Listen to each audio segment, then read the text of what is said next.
ले जाता है वो आहूत शंकर की कथा से ही तर सकता है। शिव के द्वारा ही उसको मुक्ति मिल सकती है, मोक्ष मिल सकती है। पितर अपना भाग ग्रहण कर लेते हैं। तब 64 योगिनियां अगर पितृ निमंत्रण देते हैं कि अब हम यहां से जा रहे हैं और हमारे परिवार का कल्याण आपको करना है, तब पितरों के जाने के बाद में 64 योगिनियां प्रवेश कर। आज भी हिंदू धर्म में नियम है साहब, आप देखिए 16 श्राद्ध आएगी, उसके बाद ही नवरात्र आएगी। अब कोई कोई ऐसा होता है, बहुत ध्यान देंगे, हमारे कथा थोड़ी सी गहन है और थोड़ी सी आपको समझ में आ जाए, थोड़ी टफ तो लगेगी, परंतु शिव महापुराण आज की जो आप सुन लेंगे तो जीवन कई कई के शरीर में, तो किसी किसी को शरीर में माता जी भी आ जाती है और किसी किसी को शरीर में पितर भी आ जाते हैं। अब लोग कहते हैं इनको पितर भी आते हैं और देवी भी आती है। तो बड़ी आश्चर्य की बात होती है कि शिव महापुराण कह रही है, शंकर की कथा कह रही है कि अगर पितर जिस जगह पर निवास कर रहे हैं कि उस स्थान पर देवी प्रवेश नहीं कर सकती, तो फिर कैसे कह सकते हैं कि इनको पितर भी आ रहे हैं, अर्थात कोई पूर्वज चले गए वो भी शरीर में आ रहे हैं और साथ में देवी देवता भी आ रहे हैं। तो अब ये आश्चर्य की बात पड़ जाती है। तो ये मन में आता है कि फिर ये चीज तो शिव पुराण में अगर लिख दिया कि जहां पितर हैं वहां 64 योगिनियां नहीं है, वहां 64 योगिनियां नहीं, और जहां पर 64 योगिनियां हैं वहां पितर नहीं है, पितर नहीं है।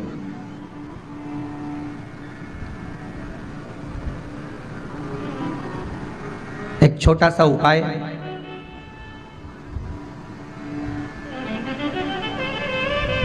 अवश्य करिएगा। मान लो कि आपको लग रहा है कि आपके घर में पितृदोष है, आपको ऐसा महसूस होता है,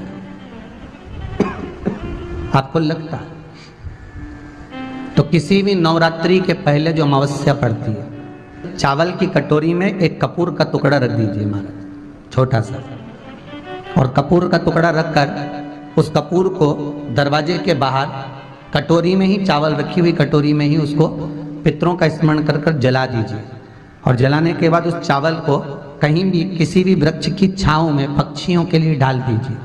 शिव महापुराण की कथा कहती है अगर मान लो पितृ आपको कष्ट दे रहे हैं, पितृ आपको तकलीफ दे रहे हैं, कोई काम नहीं होने दे रहे हैं, या कहीं आपको ऐसा लगता है कि पितरों का दोष है, तो वो पितृदोष देवी, अब ये जो आप करेंगे ये कब कर रहे हैं? अमावस्या के दिन आप उसको रख रहे हैं, अमावस्या के दिन उसको रखकर रात भर आपने रखा कपूर के साथ में, सुबह एकम पड़ गई, नवरात्रि लग गई, उसी दिन उसको जलाकर आपने पटक दिया, अर्थात उससे देवी और पितृ इन दोनों का आशीर्वाद जो प्राप्त होता है, तो घर में से पितृदोष समाप्त होकर लक्ष्मी की वृद्धि प्रारंभ हो जाती है, कार्य में सिद्धता आ जाती है।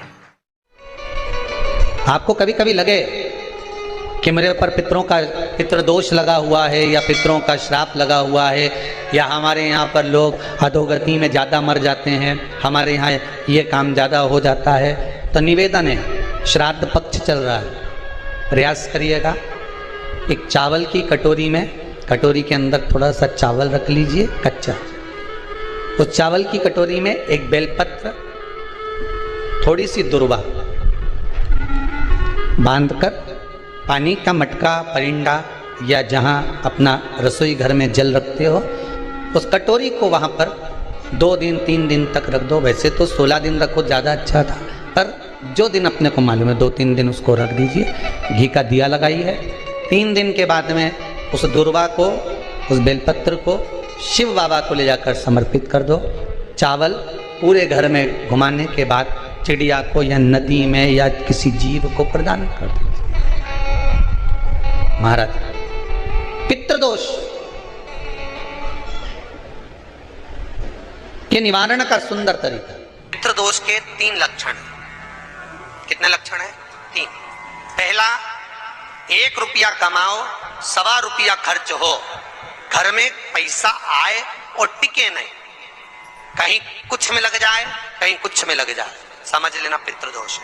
दूसरा, घर में कोई ना कोई बीमार पड़ा रहे, एक ठीक हुआ, दूसरा बीमार, दूसरा ठीक हुआ, तीसरा बीमार, कहीं ना कहीं डॉक्टर में रुपया लग रहा है, समझ लेना पितृदोष है। तीसरा, घर में 5 लोग अगर रह रहे हैं, 4 लोग रह रहे हैं, 10 लोग रह रहे हैं, 15 लोग रह रहे हैं, घर में जितने लोग रह रहे हैं, जरा सी चीज के लिए पानी गिर गया तो उस पे खटर पटर, जरा सी कटोरी गिर गई उसके पीछे बहसबाजी, चद्दर बिगड़ गई उसके पीछे बहसबाजी, जरा सी बात में जिसके पीछे खींचातानी चालू हो जाए, क्लेश चालू हो जाए, समझ लो पितृदोष है। ये 3 लक्षण पितृदोष, ये 3 लक्षण पितृदोष के बताए। तो महाराज क्या करना चाहिए अगर पितृदोष है और उससे निवारण करना है, शांति पाना है, तो क्या करना होगा? उसका एक ही तरीका महाराज, अमावस्या के एक दिन पहले 14 के दिन पीपल के 7 पत्ते लीजिए और 7 पत्ते पर शंकर का नाम ओम नमः शिवाय लाल चंदन से लिख दीजिए।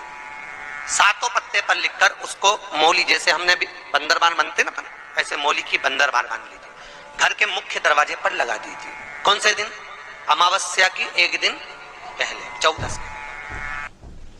अमावस्या के दिन दोपहर के 12 बजे उस बंदरवाल को खोल लीजिए, दूध की कटोरी कच्चे दूध की हाथ में ले लीजिए और पत्ते का, पीपल के पत्ते का अग्रभाग उस दूध में डुबो दीजिए और उसको ले जाकर पीपल के पेड़ के नीचे ऐसा कैसा ही विसर्जन कर दीजिए। कटोरी वापस लेकर आ जाइए। मात्र 2 अमावस्या करोगे, आपके घर का पितृदोष समाप्त होगा, लक्ष्मी बढ़ेगी, घर से रोग समाप्त होगा और घर में प्रेम बढ़ेगा। पितृदोष को समाप्त करने का इससे सुंदर कोई तरीका ही शिव कर सकता।